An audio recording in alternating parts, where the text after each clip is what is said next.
ನಮಸ್ಕಾರ ಸ್ನೇಹಿತರೆ, Vishwavani TV ಸ್ಪೆಷಲ್ನ cinema review ಸೆಗ್ಮೆಂಟಿಗೆ ಸ್ವಾಗತ. ನಾನು ಸುಜಯ್ ರಾಜ್. ಸ್ನೇಹಿತರೆ, ಮೀಡಿಯಾಗೋಸ್ಕರ 45 ಸಿನಿಮಾದ ಸ್ಪೆಷಲ್ ಶೋನ 23ನೇ ತಾರೀಕು ಟೀಮ್ನವರು ಅರೇಂಜ್ ಮಾಡಿದರು.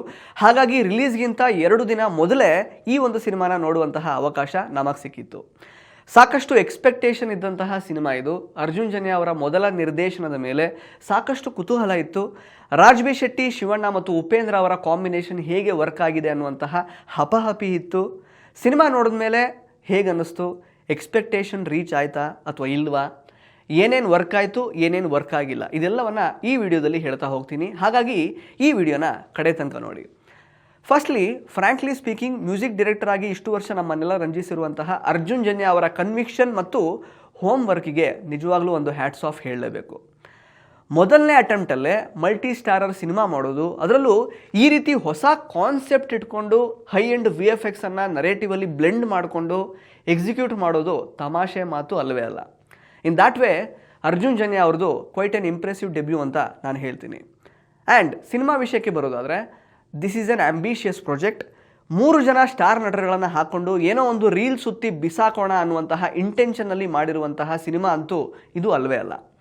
3 ಜನ ಪಾಪ್ಯುಲರ್ ಆ್ಯಕ್ಟರ್ಸ್ ಇದ್ದರೂ ಕೂಡ ಕಥಾವಸ್ತು ಮತ್ತು ಕಾನ್ಸೆಪ್ಟ್ ಈ ಸಿನಿಮಾದ ಯುನೀಕ್ ಸೆಲ್ಲಿಂಗ್ ಪಾಯಿಂಟ್ ಆಗಿರೋದು ಈ ಚಿತ್ರದ ಮೇಜರ್ ಪ್ಲಸ್ ಪಾಯಿಂಟ್ ಅಂತಲೇ ಹೇಳ್ತೀನಿ. ಕಥೆ ಬಗ್ಗೆ ಜಾಸ್ತಿ ಬಿಟ್ಕೊಡದೆ ಬ್ರೀಫ್ ಆಗಿ ಹೇಳಬೇಕು ಅಂತಂದರೆ, ಗರುಡ ಪುರಾಣದಲ್ಲಿ ಉಲ್ಲೇಖ ಆಗಿರೋ ಹಾಗೆ ಮನುಷ್ಯನ ದೇಹದಲ್ಲಿ ಉಸಿರು ನಿಂತು ಹೋದ ನಂತರ ನಮ್ಮ ಆತ್ಮ ಎಕ್ಸ್ಪೀರಿಯನ್ಸ್ ಮಾಡುವಂತಹ 45 ದಿನದ ಜರ್ನಿಯನ್ನು ಈ ಸಿನಿಮಾದಲ್ಲಿ ಎಕ್ಸ್ಪ್ಲೋರ್ ಮಾಡಿದ್ದಾರೆ. ಸಿನಿಮಾದಲ್ಲಿ ಬಹಳ ಮುಖ್ಯವಾಗಿ ಪುರಾಣ ಮತ್ತು ವಾಸ್ತವ, ಹುಟ್ಟು ಮತ್ತು ಸಾವು, ಈ 2 ವಿಷಯಗಳನ್ನು ಬ್ಲೆಂಡ್ ಮಾಡಿರುವಂತಹ ಪ್ರಯತ್ನ ನನಗಿಷ್ಟ ಆಯಿತು. ಸಿನಿಮಾದ ಕೋರ್ ಪ್ಲಾಟ್ ಇದೇ ಆಗಿದ್ದರೂ ಕೂಡ ಇದರ ಜೊತೆಗೆ 3 ಸ್ಟಾರ್ಸ್ಗಳ ಹಿಂದಿನ ಸಿನಿಮಾಗಳಲ್ಲಿ ಕಮರ್ಷಿಯಲಿ ವರ್ಕ್ ಆಗಿರುವಂತಹ ಎಲಿಮೆಂಟ್ಸ್ಗಳನ್ನು ಕೂಡ ಸಿನಿಮಾದ ನರೇಟಿವ್ನಲ್ಲಿ ಬಳಸ್ಕೊಂಡಿದ್ದಾರೆ. ಇದು ಕೆಲವು ಕಡೆ ನನಗೆ ವರ್ಕ್ ಆಯಿತು. ಅಕಸ್ಮಾತ್ ನೀವೆಲ್ಲರೂ ಈ 3 ನಟರುಗಳ ಅಭಿಮಾನಿಯಾಗಿದ್ದರೆ ಎಲ್ಲ ಕಡೆ ಈ ರೀತಿಯ ಕಮರ್ಷಿಯಲ್ ಎಲಿಮೆಂಟ್ಸ್ಗಳು ನಿಮಗೆ ವರ್ಕ್ ಆಗುತ್ತೆ. ಅಕಸ್ಮಾತ್ ನೀವು ನ್ಯೂಟ್ರಲ್ ಆಡಿಯನ್ಸ್ ಆಗಿದ್ದರೆ ಸ್ವಲ್ಪ ಕಷ್ಟ ಆಗುತ್ತೆ. ಹಾಗೆಯೇ ಫ್ಯಾನ್ಸ್ ಎಕ್ಸ್ಪೆಕ್ಟ್ ಮಾಡುವಂತಹ ಸಾಕಷ್ಟು ವಿಸಲ್ ವರ್ದಿ ಮೂಮೆಂಟ್ಸ್ ಕೂಡ ಈ ಸಿನಿಮಾದಲ್ಲಿ ಸಾಕಷ್ಟು ಕಡೆ ಬಂದು ಹೋಗುತ್ತೆ. ಅದರಲ್ಲಿ ಪ್ರಮುಖವಾಗಿ ಕ್ಲೈಮ್ಯಾಕ್ಸ್ ಕೂಡ ಒಂದು. ಇನ್ನು ಮಾಡಿದ ಪ್ರತಿ ಸಿನಿಮಾದಲ್ಲೂ ಬೇರೆದೇ ರೀತಿಯ ಪಾತ್ರಗಳಲ್ಲಿ ಕಾಣಿಸಿಕೊಳ್ಳುತ್ತಿದ್ದ ನಮ್ಮ ರಾಜ್ ಬಿ ಶೆಟ್ಟಿಯವರು ಈ ಸಿನಿಮಾದಲ್ಲಿ ಮತ್ತೊಂದು ಸಲ ಒಂದು ಮೊಟ್ಟೆಯ ಕಥೆಯ ಜನಾರ್ದನನನ್ನು ನೆನಪಿಸ್ತಾರೆ. ರಾಯಪ್ಪ ಪಾತ್ರದಲ್ಲಿ ಉಪೇಂದ್ರ ಅವರನ್ನು ಪ್ರೆಸೆಂಟ್ ಮಾಡಿರುವ ರೀತಿ ಸ್ಟೈಲಿಶ್ ಆಗಿದೆ.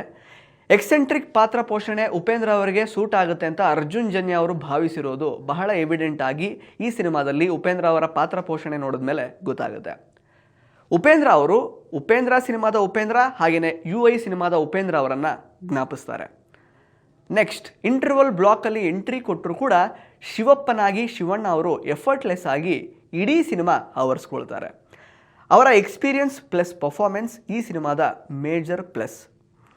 ಆರೋಗ್ಯ ಸ್ಥಿತಿ ಹದಗೆಟ್ಟಿದ್ರು ಸಿನಿಮಾ ಮೇಲಿನ ಪ್ರೀತಿಗೆ ಹಾಗೆಯೇ ನಿರ್ಮಾಪಕರ ಹಣಕ್ಕೆ ಎಲ್ಲಿಯೂ ಕೊರತೆ ಆಗದಂತೆ ಸಿನಿಮಾ ಮಾಡಿಕೊಟ್ಟಿರುವಂತಹ ಅವರ ಡೆಡಿಕೇಶನ್ಗೆ ಒಂದು ಹ್ಯಾಟ್ಸ್ ಆಫ್ ಅನ್ನು ಹೇಳಬೇಕು.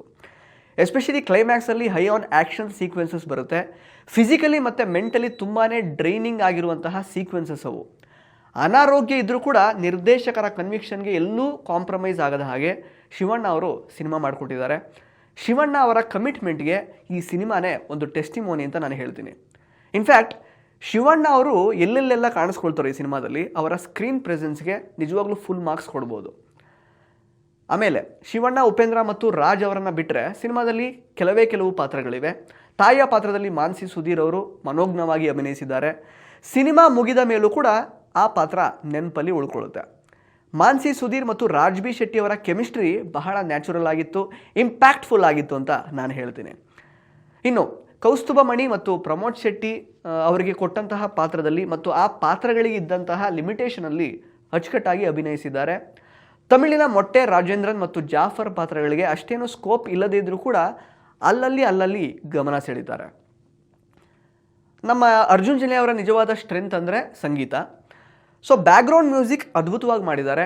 ಸಿನಿಮಾದ ಸಾಕಷ್ಟು ಸೀನ್ಗಳು ಬ್ಯಾಕ್ಗ್ರೌಂಡ್ ಮ್ಯೂಸಿಕ್ನಿಂದ ಎಲಿವೇಟ್ ಆಗಿದೆ. ಶಿವಂ ಶಿವಂ ಸನಾತನಂ ಹಾಡಿನ ಪ್ಲೇಸ್ಮೆಂಟ್ ಥಿಯೇಟ್ರಲ್ಲಿ ಒಳ್ಳೆಯ ಎಕ್ಸ್ಪೀರಿಯನ್ಸನ್ನು ಕೊಡುತ್ತೆ. ಅದು ಬಿಟ್ಟರೆ ಸತ್ಯ ಹೆಗಡೆ ಅವರ ಕ್ಯಾಮ್ರಾ ವರ್ಕ್ ಈ ಸಿನಿಮಾದ ಆತ್ಮ ಅಂತ ಹೇಳ್ತೀನಿ. ಪರ್ಟಿಕ್ಯುಲರ್ಲಿ ಶಿವಣ್ಣ ಅವರ ಎಂಟ್ರಿ ಸೀನು, ಫಸ್ಟ್ ಹಾಫಲ್ಲಿ ಬರುವಂತಹ ಕೆಲವೊಂದಷ್ಟು ಆ್ಯಕ್ಷನ್ ಸೀನ್ಸು, ಉಪೇಂದ್ರ ಅವರ ಒಂದು ಆ್ಯಕ್ಷನ್ ಸೀನ್ಸ್ ಆಗಿರ್ಬೋದು, ಪ್ಲಸ್ ಕ್ಲೈಮ್ಯಾಕ್ಸ್ ಸೀನ್ ಸೊ ಅದರಲ್ಲೆಲ್ಲ ಸಖತ್ತಾಗಿ ಕ್ಯಾಪ್ಚರ್ ಮಾಡಿದ್ದಾರೆ ನಮ್ಮ ಸತ್ಯ ಹೆಗ್ಡೆ ಅವರು. ಸೊ ಅವರು ಕ್ಯಾಪ್ಚರ್ ಮಾಡಿರುವ ರೀತಿ ಈ ಸಿನಿಮಾದ ತಾಂತ್ರಿಕ ಶ್ರೀಮಂತಿಕೆಗೆ ಹಿಡಿದಂತಹ ಕೈಗನ್ನಡಿ ಅಂತ ಹೇಳ್ಬೋದು.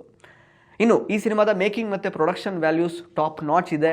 ಮೊದಲನೇ ಸಿನಿಮಾದಲ್ಲೇ ಈ ರೀತಿ ಸ್ಪೆಕ್ಟ್ಯಾಕ್ಯುಲರ್ ವಿಜುವಲ್ಸ್ನ ಅಚೀವ್ ಮಾಡಿರುವಂತಹ ನಿರ್ದೇಶಕರ ರಿಚ್ ವಿಷನ್ಗೆ, ಹಾಗೆಯೇ ಇಂತಹ ಎಕ್ಸ್ಪೆರಿಮೆಂಟಲ್ ಸಿನಿಮಾಗೆ ಧೈರ್ಯ ಮಾಡಿ ದುಡ್ಡು ಹಾಕಿರುವಂತಹ ನಿರ್ಮಾಪಕ ರಮೇಶ್ ರೆಡ್ಡಿ ಅವರ ಎದೆಗಾರಿಕೆಗೆ ಒಂದು ಅಪ್ರಿಸಿಯೇಷನ್ ಬರಲೇಬೇಕು.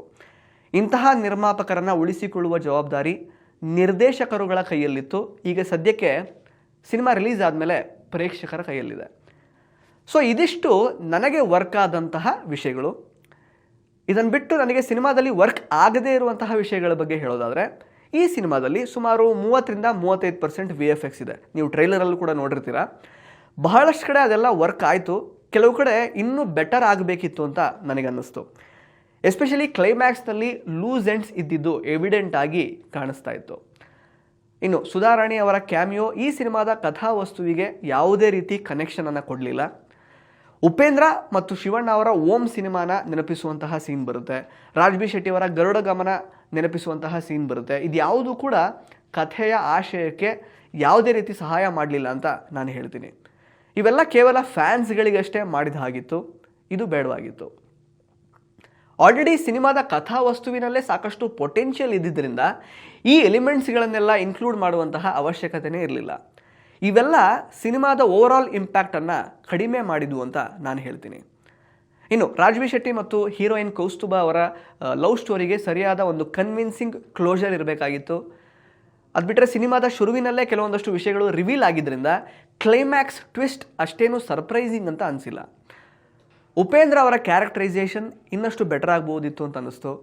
ಉಪೇಂದ್ರ, ರಾಜ್ ಬಿ ಶೆಟ್ಟಿ ಮತ್ತು ಶಿವಣ್ಣ ಅವರ ನಡುವಿನ ಕೆಮಿಸ್ಟ್ರಿಗೆ ಇನ್ನಷ್ಟು ಡೆಪ್ತ್ ಇರಬೇಕಾಗಿತ್ತು. ಹಾಗೆಯೇ ಸಿನಿಮಾದ ಲೆಂತ್ನ ಸ್ವಲ್ಪ ಟ್ರಿಮ್ ಮಾಡಿರ್ತಾ ಇದ್ರೆ ಒಂದು ಹೋಲ್ಸಮ್ ಎಂಟರ್ಟೈನರ್ ಆಗಿ ಈ ಸಿನಿಮಾ ಒಂದು ಸ್ಯಾಟಿಸ್ಫ್ಯಾಕ್ಟರಿ ಎಕ್ಸ್ಪೀರಿಯನ್ಸನ್ನು ಡೆಫಿನೆಟ್ಲಿ ಕೊಟ್ಟಿರ್ತಾ ಇತ್ತು. ಇನ್ನು ಕಥಾವಸ್ತುವಿನ ನರೇಷನಲ್ಲೇ ಒಂದೆರಡು ಮೇಜರ್ ಲೂಪ್ ಹೋಲ್ಸ್ ಕಾಣಿಸ್ಕೊಂಡ್ವು. ಅದು ಈ ಸಿನಿಮಾದ ಒಂದು ಎಕ್ಸ್ಪೀರಿಯನ್ಸನ್ನು ಸ್ವಲ್ಪ ನಮಗೆ ಹಾಳು ಮಾಡ್ತು ಅಂತ ನಾನು ಹೇಳ್ತೀನಿ. ಒಟ್ಟಾರೆಯಾಗಿ ಸ್ನೇಹಿತರೆ, ಹೊಸ ಕಾನ್ಸೆಪ್ಟಿಗೆ ಫ್ಯಾಂಟಸಿ ಎಲಿಮೆಂಟ್ಸ್ ಆ್ಯಡ್ ಮಾಡಿರುವಂತಹ, ಅದರಲ್ಲೂ ಸ್ಟಾರ್ ಎಲಿವೇಷನನ್ನು ಇಷ್ಟಪಡುವಂತಹ ಆಡಿಯನ್ಸಿಗೆ, ಹಾಗೆಯೇ ಕುಟುಂಬ ಸಮೇತ, ಏಕೆಂದರೆ ತುಂಬ ರಜೆಗಳಿದೆ ಈಗ, ಸೊ ಹಾಗಾಗಿ ಕುಟುಂಬ ಸಮೇತ ಯಾವುದಾದ್ರೂ ಸಿನಿಮಾ ನೋಡಬೇಕು ಅಂತ ಅಂದ್ಕೊಳ್ಳೋರಿಗೆ ಈ ಸಿನಿಮಾ ನಿಜವಾಗ್ಲೂ ಒಳ್ಳೆ ಚಾಯ್ಸ್ ಅಂತ ನಾನು ಹೇಳ್ತೀನಿ. ತುಂಬ ಅದ್ಭುತವಾಗಿ, ಏಕೆಂದರೆ ಪ್ರೊಡಕ್ಷನ್ ವ್ಯಾಲ್ಯೂಸ್ ಎಲ್ಲ ಇಟ್ಕೊಂಡು ಈ ಸಿನಿಮಾ ಮಾಡಿದ್ದಾರೆ. ಶಿವಣ್ಣ ಮತ್ತು ಉಪೇಂದ್ರ ಮತ್ತು ರಾಜ್ ಬಿ ಶೆಟ್ಟಿ ಅವ್ರನ್ನ ಇಷ್ಟಪಡುವಂತಹ ಪ್ರೇಕ್ಷಕರು ನೀವಾಗಿದ್ರೆ ಈ ಸಿನಿಮಾನ ಒಂದ್ಸಲ ನೋಡ್ಬೋದು. ಧನ್ಯವಾದಗಳು. ಇಂಟ್ರೆಸ್ಟಿಂಗ್ ಮತ್ತು ಇನ್ಫಾರ್ಮೇಟಿವ್ ವಿಡಿಯೋಗಳನ್ನ ಮಿಸ್ ಮಾಡ್ಕೋಬೇಡಿ. ಈಗಲೇ ಸಬ್ಸ್ಕ್ರೈಬ್ ಮಾಡಿ.